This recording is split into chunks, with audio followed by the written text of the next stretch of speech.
míč, kdo to chce? Co to bylo? Tak ultina dobrá. Ale zvládl jsem to. Fakt? Jo, přežil jsem. Já si myslím, no vypadněte. On zase chcí.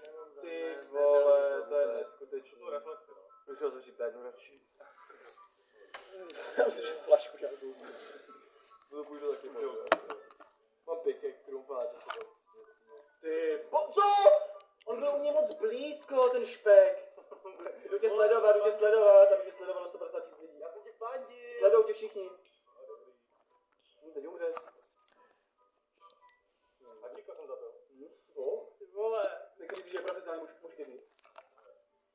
Ale to vychytí 2 mušketýři. Chybí. My ti chybíme prostě, my jsme do...